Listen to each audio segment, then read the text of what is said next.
नमस्कार, मैं जीवन वर्मा आपका इस यूट्यूब चैनल पर बहुत बहुत स्वागत करता हूं। और अगर आप हमारे इस चैनल पर नए हैं तो प्लीज़ चैनल को सब्सक्राइब करें, लाइक करें और शेयर करें, क्योंकि इसी प्रकार से जो भी बोर्ड एग्जाम्स के पेपर रहेंगे वो आपको इस यूट्यूब चैनल के माध्यम से कंप्लीट ही कराया जाएगा। तो चलिए, आज कक्षा 11th क्लास का केमिस्ट्री का पेपर था, ये जो कि वार्षिक परीक्षा का, और इसमें जो ऑब्जेक्टिव क्वेश्चन पूछे गए हैं उन्हीं प्रश्नों को हम इस यूट्यूब चैनल के माध्यम से कंप्लीट ही करेंगे। यहाँ पर जो पेपर दिया था वो हमारा 70 नंबर का था और समय जो दिया था हमारा 3 घंटे का। जो निर्देश दिए गए थे, सभी प्रश्न करना अनिवार्य है। तो चलिए, हम इस पेपर के जो ऑब्जेक्टिव क्वेश्चन हैं उनको यहाँ पर कंप्लीट ही करेंगे। सभी छात्र इनको देख लीजिएगा कि आपने किस प्रकार से परीक्षा में सही किए हैं या गलत किए हैं। तो चलिए, पहले प्रश्न की तरफ बढ़ते हैं। पहला प्रश्न जो दिया था, सही विकल्प चुनकर लिखिए। पहले जो दिया था 0.00300 में सार्थक अंकों की संख्या कितनी है? तो इसमें जो सार्थक अंकों की संख्या है वो है 3। सेकंड है, एक तत्व का परमाणु क्रमांक यानी एटॉमिक नंबर 11 है, सोडियम है वो, उसके ऑक्साइड की जो प्रकृति होगी वो कैसी होगी? तो वो होगी क्षारीय, यानी सोडियम ऑक्साइड, क्योंकि क्षारीय धातु है सोडियम। इसी के बाद में दिया है धातु एम का इलेक्ट्रॉनिक विन्यास 2882 है, यानी वो कैल्शियम है, इसके ऑक्साइड का सूत्र होगा। तो देखिए, कैल्शियम की जो वैलेंसी होती है वो होती है +2 और ऑक्सीजन की होती है -2, यानी ये दोनों इन दोनों से कैंसिल हो जाएगी। यहाँ पर जो फार्मूला बनेगा वो बनेगा ब वाला, राइट आंसर होगा MO, यानी कैल्शियम ऑक्साइड।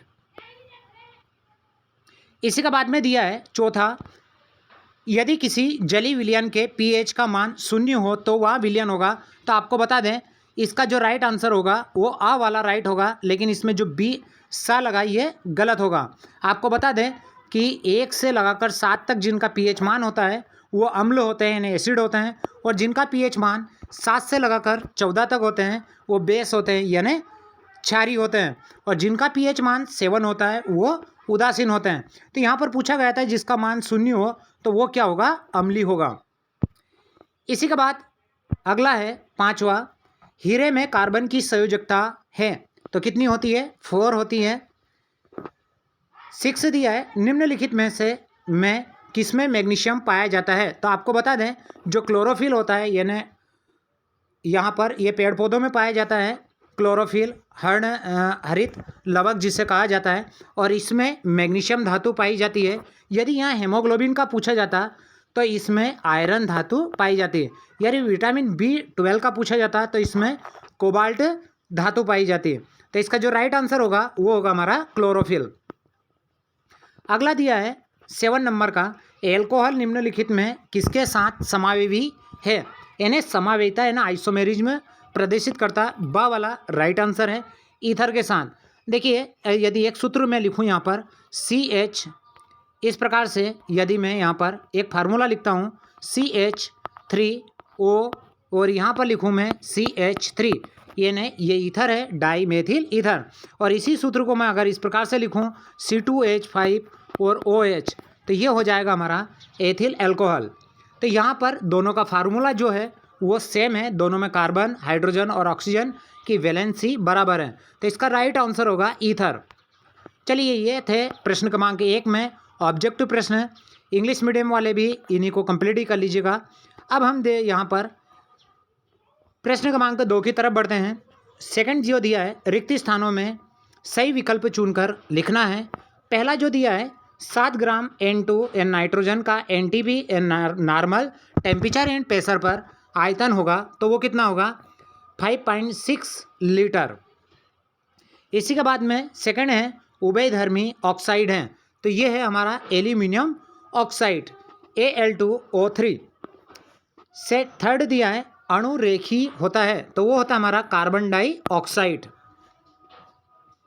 इसी के बाद में दिया है चौथा, यौगिक का उपयोग जल के मधुकरण के लिए किया जाता है तो Na6P6O18। इसी के बाद में फिफ्थ दिया है, खाली स्थान अधिकतम प्रकाश विद्युत प्रभाव वाला होता है तो वो होता है हमारा सीजियम, यानी सीजियम का ही विद्युत जो सौर पैनल होते हैं उनमें किया जाता है, क्योंकि इसकी आयनन ऊर्जा का मान बहुत ही कम होता है। अगला जो दिया है इसमें ज्यामितीय समवेता होती है तो वो होती है ब्यूट 2 इनमें ज्यामितीय समवेता पाई जाती है। इसी के बाद में दिया है सर्वाधिक अम्लीय में होती है, यानी बेंजीन, एथेन या एथाइन। तो इसका जो राइट आंसर होगा वो होगा हमारा C2H2, यानी राइट वाला एथाइन। इसका जो राइट आंसर होगा वो होगा हमारा एथाइन होगा। इसमें सर्वाधिक अम्लता पाई जाती है। चलिए, इस प्रकार से ये रिक्त स्थानों को कंप्लीट किया है। अब हम देखेंगे प्रश्न क्रमांक 3, सही जोड़ियां बनाकर लिखिए। पहला स्तंभ अ और स्तंभ ब को हमें मिलाना है। पहला दिया है इलेक्ट्रॉन का जो द्रव्यमान होता है, तो इसका फ वाला राइट आंसर होगा, यानी 9.108 × 10⁻³ किलोग्राम। इसी के बाद में दिया है प्रबलतम ऑक्सीकारक होता है, तो कौन होता है हमारा फ्लोरीन होता है। एंट्रोपी की जो इकाई होती है वो होती है किलो प्रति जूल प्रति मोल। नाभिकीय रिएक्टरों में मंदक के रूप में भारी जल का उपयोग किया जाता है, Na2O का उपयोग किया जाता है। सबसे कम क्षारीय कौन है, तो मैग्नीशियम हाइड्रोक्साइड। शून्य पैरेनिक प्रभाव, तो ये जो शून्य पैरेनिक जो प्रभाव होगा वो होगा हमारा H-। अगला है आइडोफार्म पर सिल्वर चूर्ण की क्रिया से क्या बनता है, तो एसिटिलीन जो गैस बनती है, यानी C2H2 बनाया जाता है। तो ये थी प्रश्न क्रमांक 3 में सही जोड़ियाँ। इनको आप कंप्लीट ही देख लीजिएगा, और अगर आपको इन प्रश्नों में कोई डाउट हो तो आप प्लीज़ कमेंट्स कर बता सकते हैं। प्रश्न क्रमांक 4 जो दिया है, एक वाक्य में हमें आंसर देना है। पहला जो दिया है समस्थानिकों का एक उदाहरण दीजिए। तो हाइड्रोजन है और हाइड्रोजन के 3 समस्थानिक हैं। एक है हमारा प्रोटीनियम, ड्यूटेरियम और टाइटेनियम, यानी जिनके परमाणु क्रमांक समान होते हैं किंतु उनके परमाणु द्रव्यमान भिन्न भिन्न होते हैं, समस्थानिक कहलाते हैं। सेकंड जो दिया है परमाणु के 3 मूलभूत कणों के नाम लिखिए। तो परमाणु के अंदर एटम के अंदर 3 चीज़ें होती है, प्रोटॉन, न्यूट्रॉन और इलेक्ट्रॉन्स। इसी के बाद में थर्ड है ऊष्मागतिकी फलन अवस्था क्या है, तो किसी तंत्र के वे मापे जाने योग्य गुण जो तंत्र की अवस्था पर निर्भर करते हैं। किस पर निर्भर करते हैं, तंत्र की अवस्था पर, यानी उसकी स्टेट पर निर्भर या डिपेंड करते हैं। उन्हें क्या कहा जाता है, ऊष्मागतिकी फलन कहा जाता है।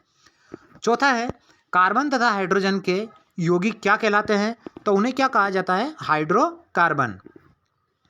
अगले प्रश्न की तरफ बढ़ते हैं, और अगला प्रश्न जो दिया है इसमें वो अगला प्रश्न है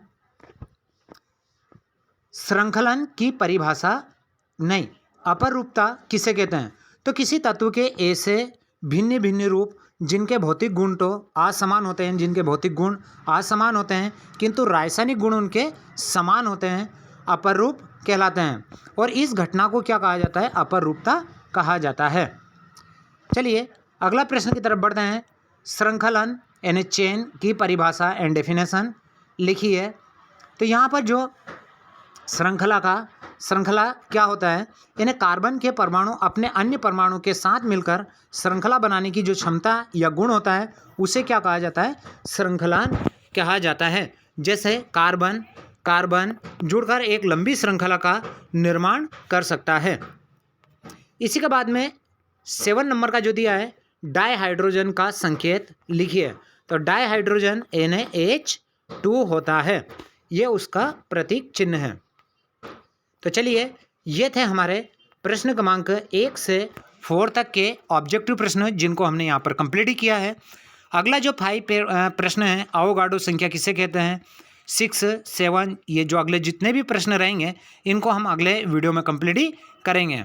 तो इसी के साथ जय हिंद, जय भारत।